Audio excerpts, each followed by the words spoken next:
Throughout our company's rich 136 years of history, we have refreshed the world and made a difference. In 2022, we decided to build on the existing achievements by switching things up.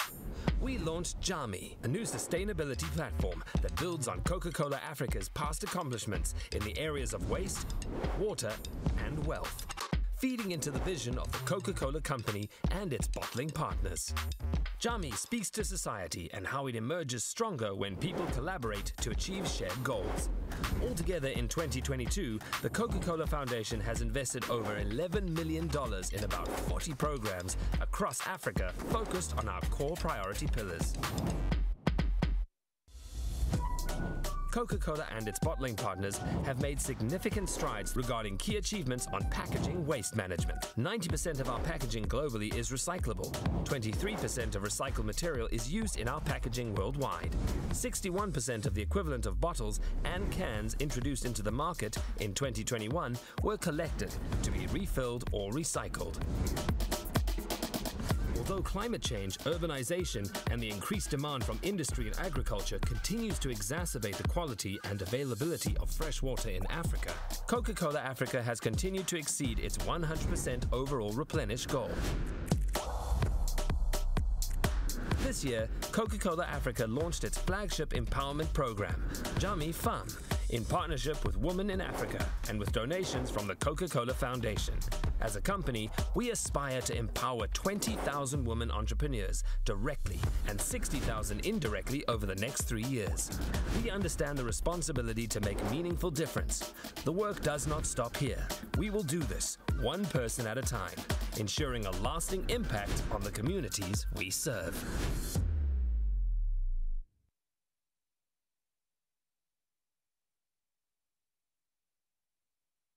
Ladies and gentlemen, welcome to Growing Agribusiness, partnerships to strengthen food security and value chains. With our moderator, the Honorable Tom Vilsack, Secretary of the U.S. Department of Agriculture. And our panelists, His Excellency Evariste Ndayishimiye, President of the Republic of Burundi. His Excellency Patrick Ashi, Prime Minister of the Republic of Cote d'Ivoire. Cheryl Mills, Chief Executive Officer of Black Ivy Group. Prime Minister Tom Vilsack. Jason Brantley, Vice President, Sales and Marketing, Agriculture and Turf Division, Africa and Asia, Deere & Company. Dr. Agnes Kalibata, President of the Alliance for a Green Revolution in Africa.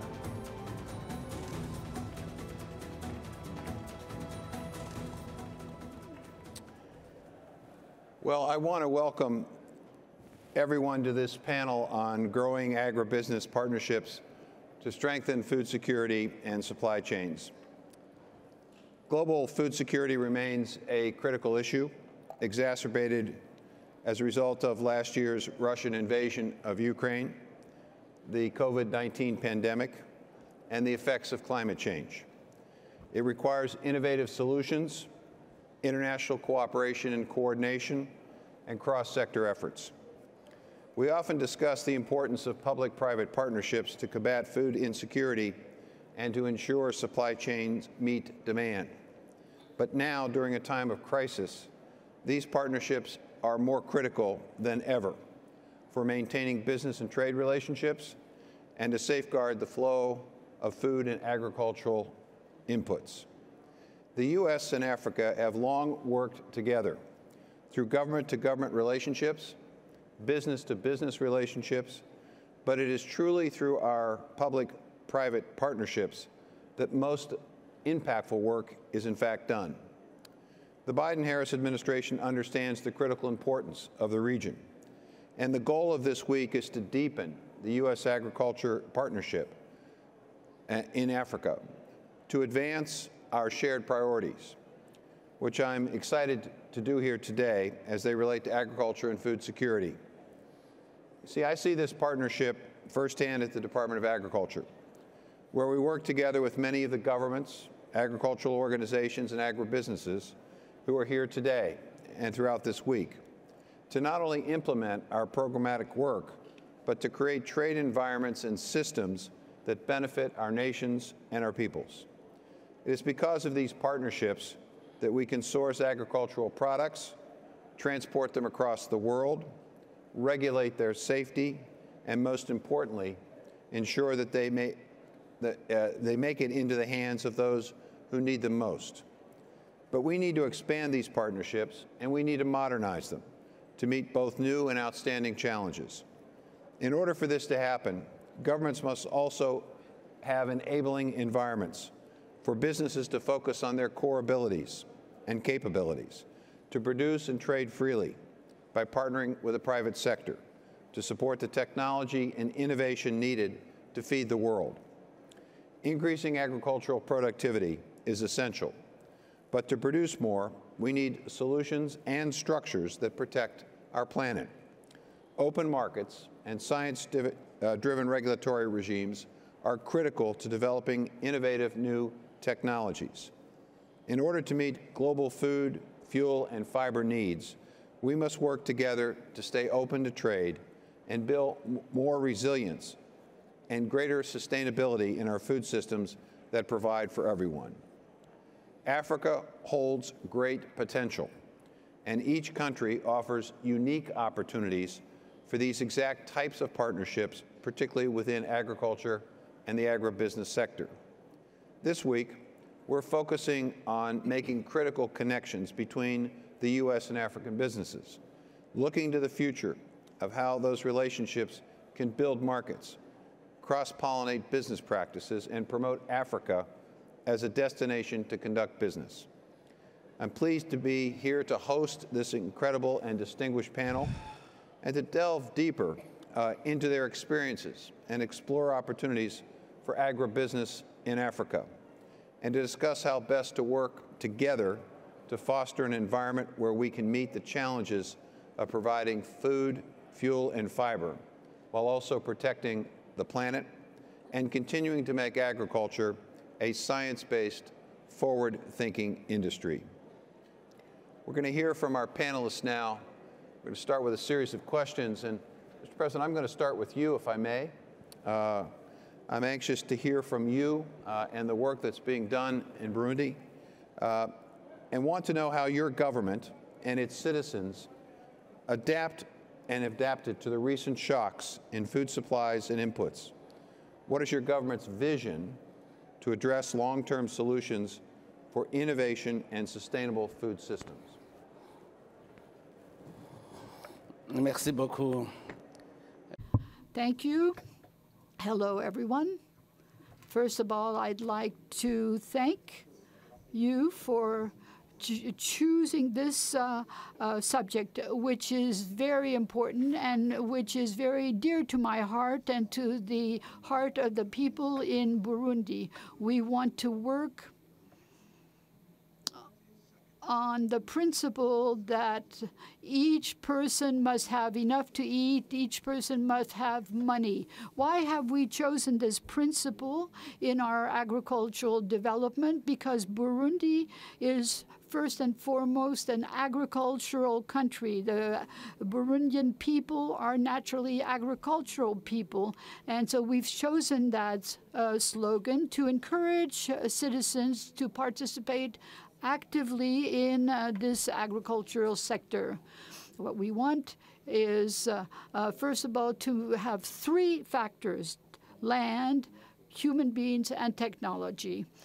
When it comes to land, Burundi is a small country, that's true, but a country which is in favor of agriculture. It's very favorable for agriculture.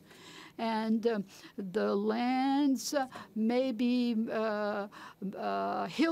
of hills, but the citizens try to adapt to these hills.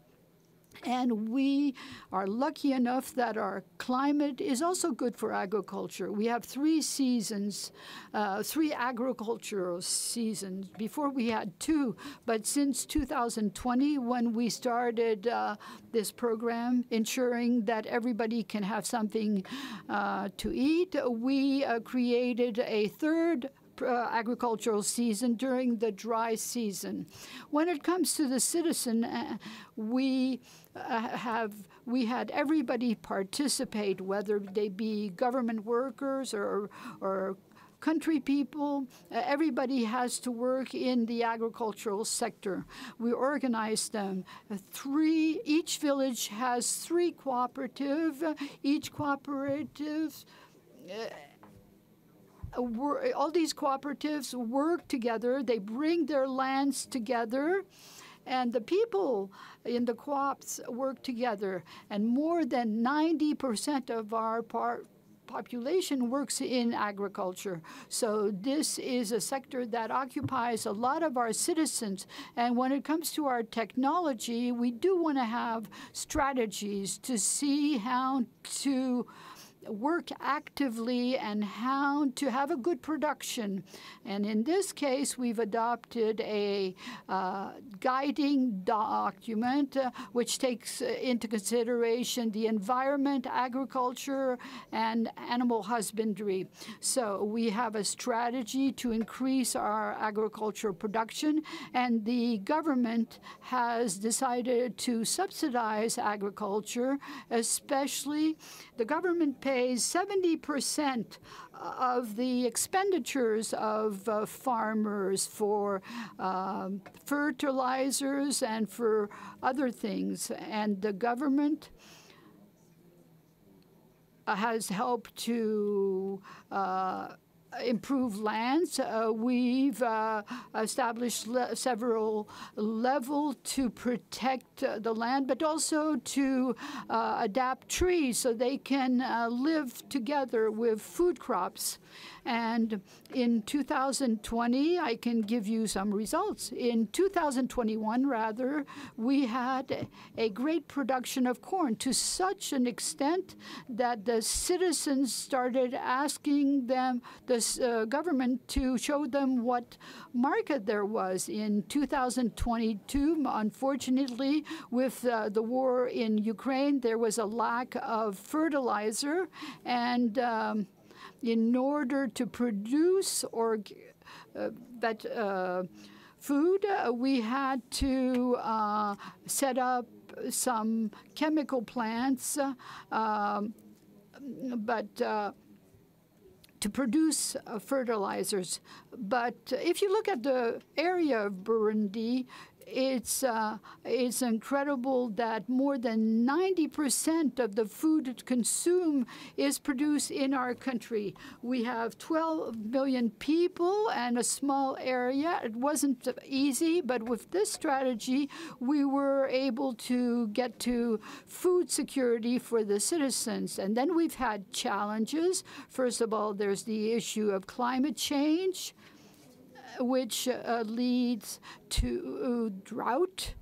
And there are other challenges, for instance, the funding in this sector. Now what we've done is to finance this agricultural sector is we've established a partnership between agricultural cooperatives and economic actors. So the cooperatives produce the labor, and the economic operator gives the money. And so we can produce on lands and increase production. That's a major challenge. We want to also meet the challenge of technology. Today we're using a wheel, but we need to improve our technology to increase production. And then we're also, when it comes to research on seeds, we want to do that, and we want to conduct research on fertilizer to improve all of this.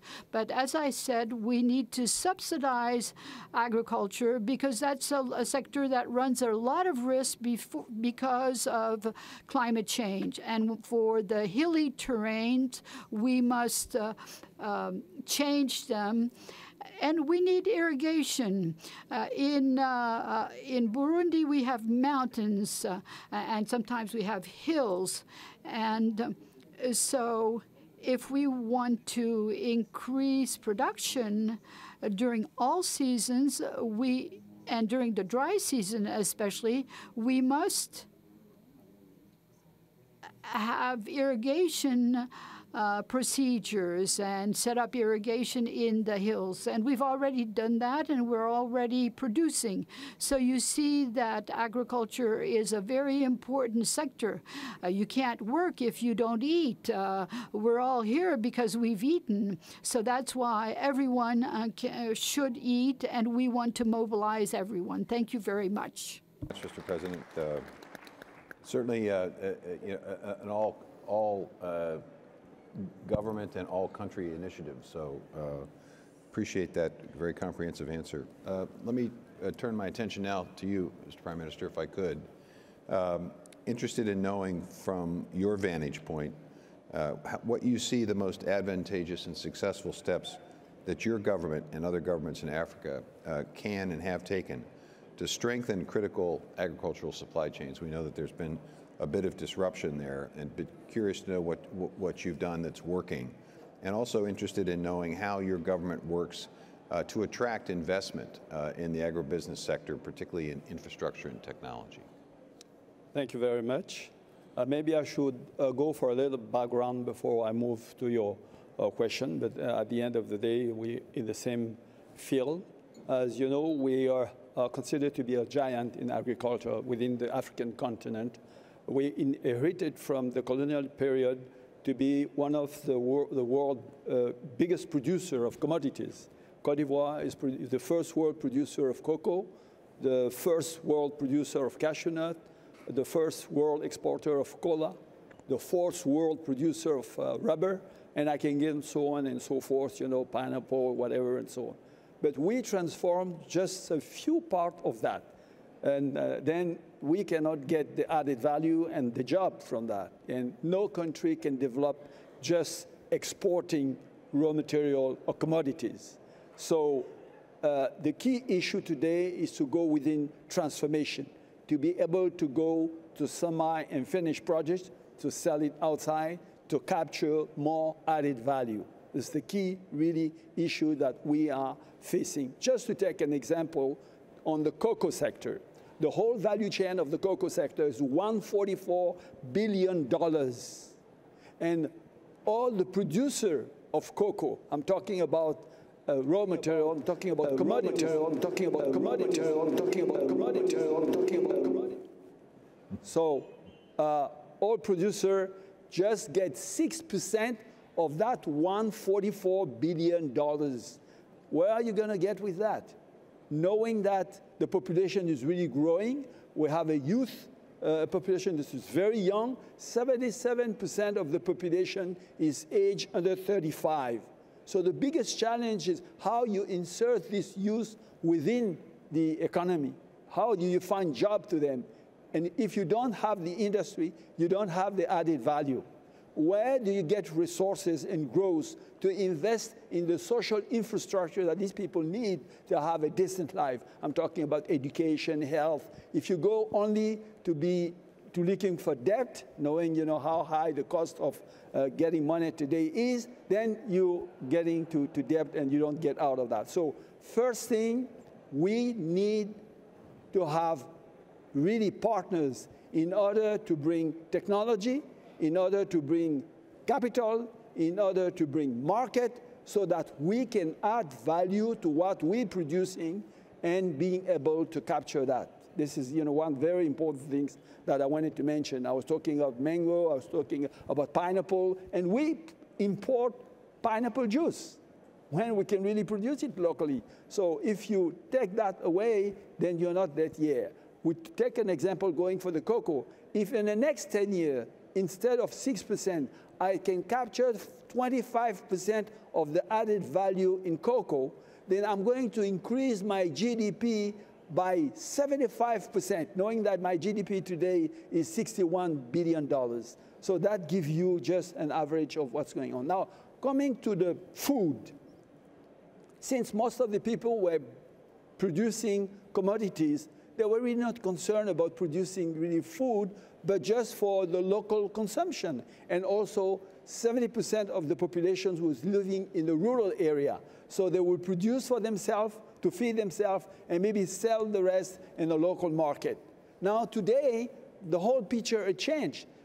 50% of the population is living in an urban area.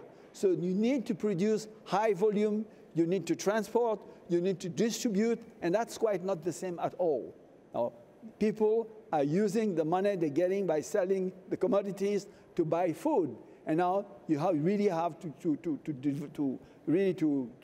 create an environment, an ecosystem that will help you produce volume food, to create an environment where you have the appropriate logistic and transport and distribution system to access people who want to have quality and low-cost food that they can have. Now, that goes not only just producing, it goes for research center before you start to produce, then production, then transport and logistic, then distribution. On each of these areas, you have to do something. On the research center, you have to use selected high-yield seeds or product. Otherwise, you're not on the market, you're not going to be competitive. You need to use fertilizer. You need to use water. Can you imagine that in the whole country, less than 10% of production is irrigated, which means we're waiting for the rainfall to get to production. So you cannot produce consistently all year long. You're waiting for the water, you're producing according to the seasons, so that is a huge issue. So irrigation is an issue. Fertilizer is an issue. Mechanization is the issue. You cannot have the productivity you're looking for if you really growing like we used to do 30 or 40 years back in a traditional way. So you really have to transform the production. You also have to transform the transport and logistics, because now if you increase the volume, you need to know how you're going to store that, because most of this food, if you don't sell it in 2 or 3 weeks, then post-harvesting loss is huge. Transport, but you also need to build market. You used to sell it in the traditional market that we do in Africa. You won't get all this production to be sold. So you have to invest in the new distribution system so that the whole chain is addressed.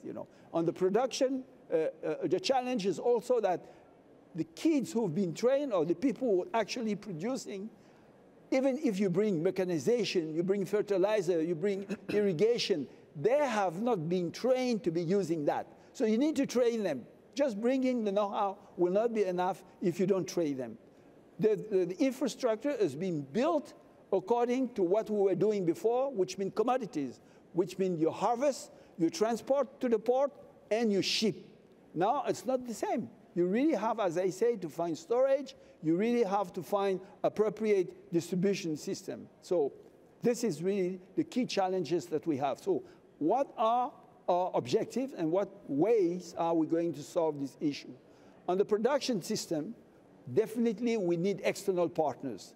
External partners to bring that knowledge of a high yield seed, mechanization we need, fertilizer we need, help to train people in our research center we need, and that is a very important issue. We also need people to build distribution system. We also need people to build logistics.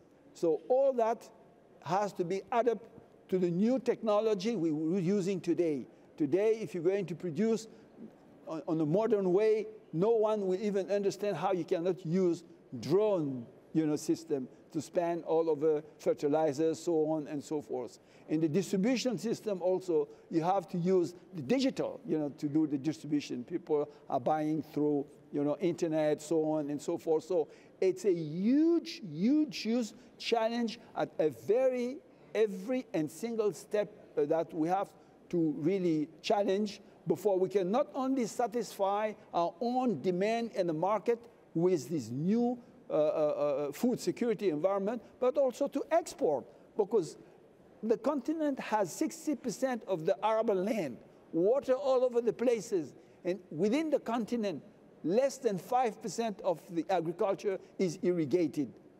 not to talk about the land that we have available. So you can see the huge potential. But then once again, knowledge, technology transfer, capital transfer, and partnership to help the actual grower to improve their productivity, or to see how we can, through PPPs with partners, develop very big land and irrigated production of food to be not only sold locally, but also exported. And that's what we're doing, really focusing on the private sector, because the state cannot go fast enough to be able to meet the actual world challenges. So private sector in the production area, private sector in the logistics and distribution, and private sector in the research center.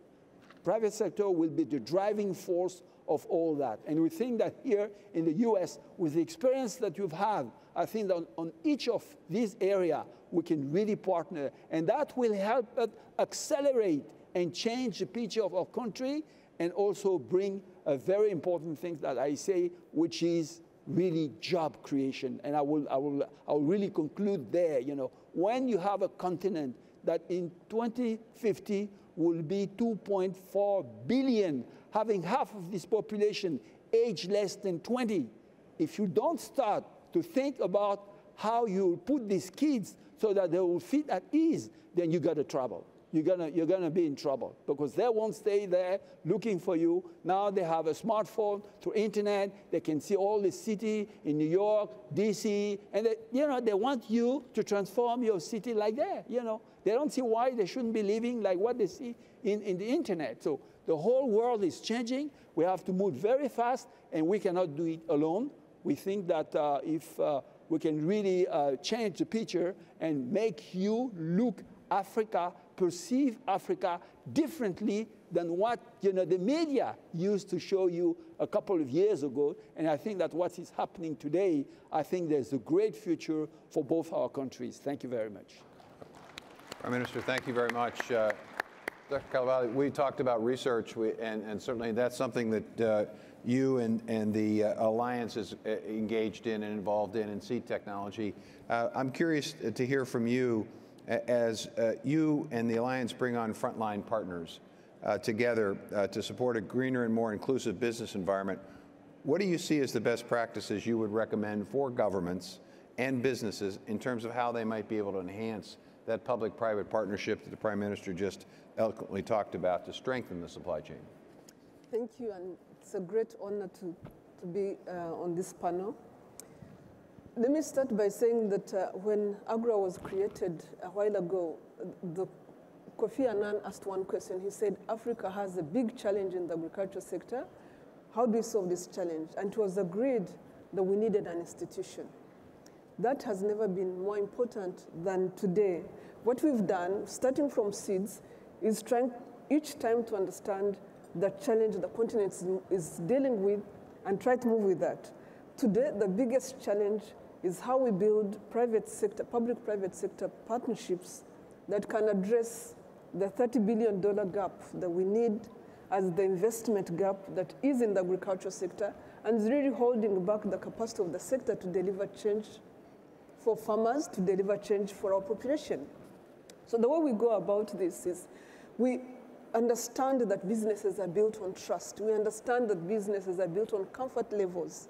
So we work with businesses to help them understand how African countries work, what their priorities are. Heads of state in the morning spent a whole lot of time trying to explain some of the opportunities that are in their sectors on the continent. But what doesn't come through is when we talk to businesses, it's like, oh no, it's not safe. Oh no, it's corrupt. Oh no, all sorts of things. I work across 11 countries in Africa, and we do fund governments. I have not gotten one default case from government with the resources we support governments with. I don't. Does it mean that there are no cases where challenges might be that, that resources are not accounted for? I have two, and they're private sector related. So the idea of being able to invest in Africa because it's the right investment place is something we need to keep helping private sector understand.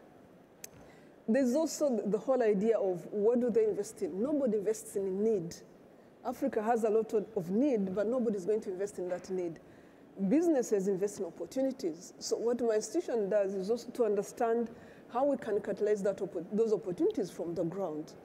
We support local businesses to create an ecosystem that delivers for services to farmers, that farmers can uptake seed, that farmers can uptake fertilizers, that farmers can have markets.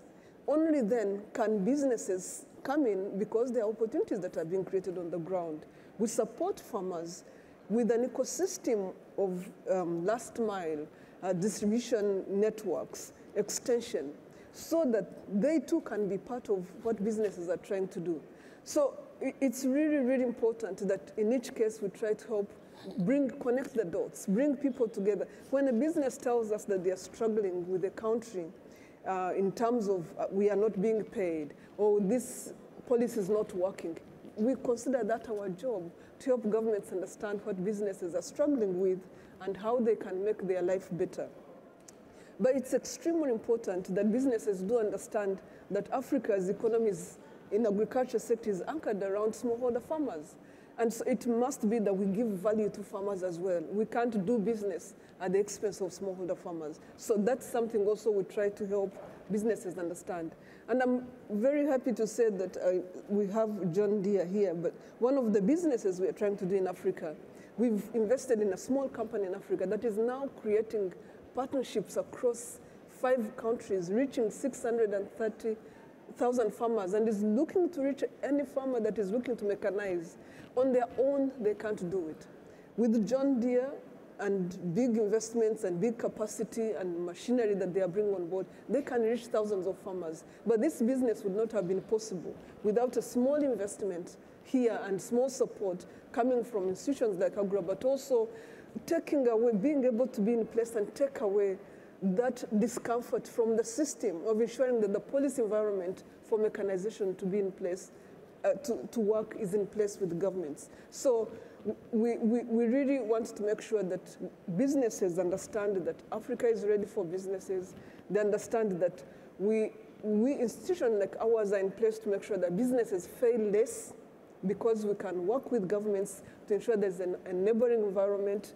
And we also want to make sure that businesses have an opportunity by working with us to understand the ecosystem of small businesses and smallholder farmers and be able to give value through these through these institutions, because models exist in Africa that can deliver for them. So I would say that our job is to make sure that we've created a deal room, for example, which is a marketplace that allows businesses that are looking to invest in Africa to come to Africa. The AGRF, there are about 2,500 people in that meeting, and we bring African businesses that are looking for partnership opportunities so that it's easier for businesses like here in the US to come and find a footing without starting from zero, because it's extremely difficult to start from zero. So these businesses are already evaluated, already rated, and have the right capacities that allow them to partner with John Deere and other businesses. So I would say that we will continue doing that, and we will build on what you all are doing here with the US-Africa Summit to ensure that the agricultural sector does become that opportunity that contributes to growth of the continent.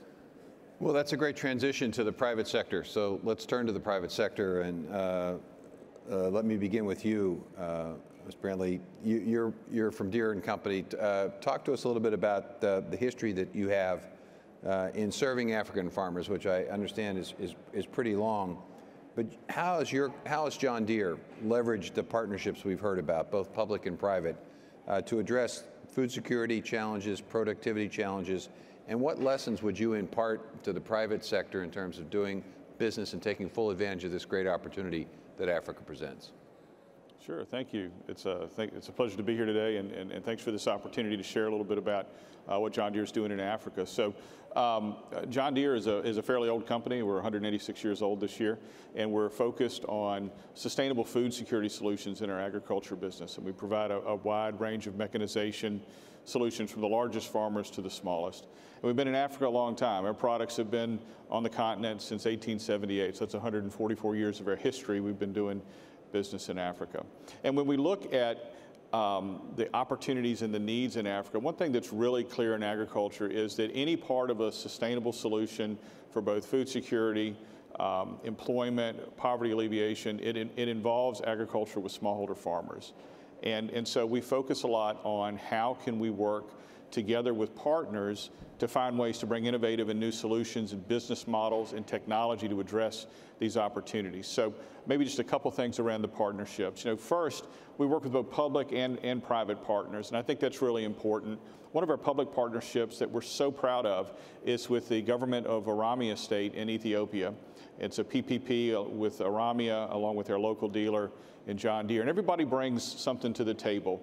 The government there has been really great to work with. They provided a facility where we were able to set up our first tractor manufacturing plant in Africa, there in Oromia. Our local dealer is providing the training and the support and the parts service and everything it takes to keep things going.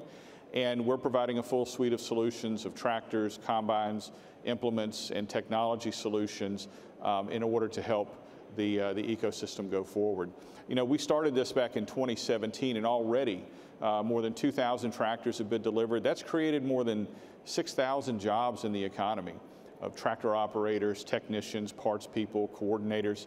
But more importantly than that, they're serving and offering vital mechanization services that were not available before to more than 20,000 farmers in Ethiopia. And that's just really going great. You know, we also work with other institutions like USAID and their Feed the Future alliances. Those types of projects have been successful, and we're looking to continue to build on those going forward. From a private standpoint, one of the ones that I've been talking a lot about this week is with Hello Tractor out of Nairobi, Kenya. They're a technology startup that has a software as a service that works with farm equipment to connect smallholder farmers and contractors to make it seamless and easy and more effective and productive to make mechanization services available. That's been a great partnership, so good in fact that we made an investment in Hello Tractor earlier this year, our first investment in a company in Africa. We also work with a number of other partners like Corteva in places like Zambia and other areas where these private partners help bring that local knowledge, they bring the resources, they bring the connections to help unlock the value in these ecosystems. What do we learn from all this? I think it's pretty simple. One, you need a partner, and you don't look at it as something that you have to do or you reluctantly do it. You start with it's going to require a partner to achieve the very highest levels of success in Africa, and that's a good thing because there's a lot of really fantastic companies, large and small, to partner with in Africa. Number two, you have to have an experimental mindset. And we think big, but we pilot a lot of things and we try them. And one of the things right now in Eastern Cape in South Africa, we're running a pilot with some small businesses that's supporting farmers in that area. And if it works well, then we're going to be working with the provincial government to then escalate that and take it forward. But you have to take steps to learn. There's a lot of new things there and a lot of things that need to be done differently. And finally, listen to the people on the ground. Africa has many unique challenges, but it has a lot of the same challenges that agriculture has everywhere, which is that it's hyper-local. And that's not unique to Africa. And so in order to be successful, you really got to listen to people and be connected. So thanks very much for that. It's a very succinct outline, the partnerships, the pilots, and listening to folks. Good advice. Cheryl Mills, you've been to Africa quite a bit with Black Ivy's group, a lot of experience investing across the continent. What have you seen as key opportunities and challenges for U.S. and local companies? What areas of agribusiness do you see have the greatest needs that you can share with us today? Well, first of all, thank you very much, Mr. Secretary. It is great to be on stage with you, and you were an early champion when President Obama launched Feed the Future and tasked Secretary Clinton to actually lead and develop that initiative. You were a great partner and helped us recognize what needed to be done, and so I want to express my thank you for that. And certainly it is great to be here today and see so many people who are investing in Africa, partnering with Africa, and to see our government hosting this summit here today. When I used to serve in the State Department. When I was there, we launched Feed the Future, and one of the things that we did is we brought the whole of government together. And the purpose of bringing them together was to determine how we could best invest and partner on the continent. And I think that's what you're seeing here today, the real maturation of that opportunity and of really bringing people together. And so I'm grateful to be here, grateful to see Dr. Agnes, who was one of our first partners in Rwanda when we were working there. I think the real important thing to think about, and I represent I'm going to say the small but mighty part of the private sector, and I'm going to put you on the mighty side, is that really it's about partnering and partnering with the country's leadership, inspiring private sector to actually invest, right? And it's actually about the public-private partnerships that actually build the virtuous cycle. What's the virtuous cycle? Because we all know the vicious one. That's what we spend a lot of time talking about. Not enough water, the climate's terrible, there's not enough talent, not enough skill, not enough expertise. The virtuous cycle actually is doing those things that allow us to increase the crop yield, that allow us to actually decrease the waste, that allow us to actually increase farmers' income, that allow us to actually use the raw inputs that are in the country and produce them there so the value stays there. It is incredibly hard. I say it's hard as I listen to the Prime Minister speak because that's what we're doing. Black Ivy was inspired out of what I saw in Feed the Future to say, what do we need to do to actually solve for all the gaps you identified? How do we actually go about the process of actually ensuring that we can produce here, that we can actually ensure that what we produce here can create value here, and then how do we actually go about seeing how that can create world domination for the countries in Africa, right? Just a little bit of that. So we actually started by launching a cold chain logistics platform. Why? Because when we were there, we saw over and over again that you cannot get value out of the crops without having a temperature control platform. Little did we know that it would also mean that 5 million doses of COVID would actually be able to be delivered because we had an ultra cold temperature platform. But that was the beginning. What was the next step? Food production. We started food production, and in fact, I have my colleague here, Steve Carleon, who's been helping us lead the production that is around bread, meat, and potatoes. Why potatoes? Because everybody loves French fries. Everybody loves French fries all around the world. There are companies generating $3.5 billion in revenue every year for French fries. They are doing it on the continent of Africa. They are sending their frozen fries, which are great, to Africa. We're committed to using Kenya's potatoes to produce the outcome of a $3.5 billion company that is actually driving it. So we hired an expert from McCain, the know-how that President Ruto talked about. We have actually more than 200 Kenyans who are producing, and they have gotten certification for their facility for Yum, one of the more global standards, to produce the fries. What do we want? We want fries and everything else produced in the country. We want them to be distributed using temperature-controlled platforms that allow them to get where they need to go. And in the end, we want not just the continental free trade platform, we want the world to be able to experience what has happened in the past. Africa has been instrumental in driving other people's economies with its natural resources and its human resources. We get the chance, right? Africa and the countries there should have the chance to be able to feed other people's children and to drive its own economic progress. So those are the kinds of things that we're committed to doing. Those are the kinds of things that I think can be done. I do think it takes a lot of work, and it takes thinking about every step in the value chain, but with the kind of public-private partnerships that are there, not only in what you can find with AGRA, but also in the leaderships of these countries, and the private sector that's on the ground, on the partners that you spoke about. The transformation of these economies, it's waiting, it's there, it can happen. And we're certainly committed to doing our part. Well, I think our panel today has been quite instructive.